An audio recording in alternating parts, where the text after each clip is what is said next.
Hello, FWD. Just want to say thank you for the opportunity to share with you today, and thank you for joining us today at the Draw Your Intention workshop that is organized as part of your FWD Live Life 5 Pillars of Purpose and Meaning. Visual tools to help you activate the power of intention. And just want to review some of the things that we did in that workshop. We shared with you this model of intention, and how I've come to understand it by studying different people is that, an intention is something that we want, a need or a desire, an idea that we want.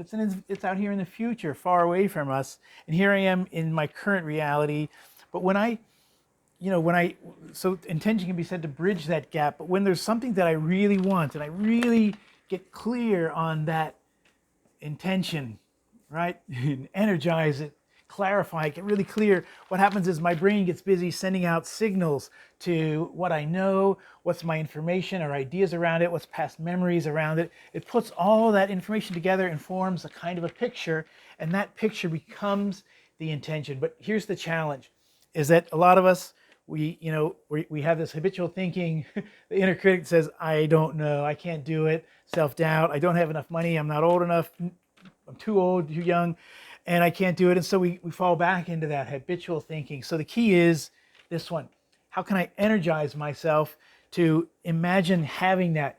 Live as if I have it already. Maybe it's called fake it till you make it. Our mind doesn't know the difference between what is imagined reality and what is the actual reality. So put myself into the place of already having it and being that. So that's one of the tips. One of the things we shared is, what are some action steps once I identify my intention? What are some action steps I can take to get there? And then, you can, here's one of the little keys is, what are some qualities that I want to define and describe myself as a leader, as a more conscious person, personally or in the organization. So there's some little tips and highlights. Thank you again for the opportunity to share with you. I love, the opportunity to create with you at the crossroads of personal development and creative and visual tools. So thanks again. Take care. And remember, every drawing is a gift. Have fun creating your intentions. And thank you for being a powerful partner during the purpose and meaning pillars. Thank you. Take care.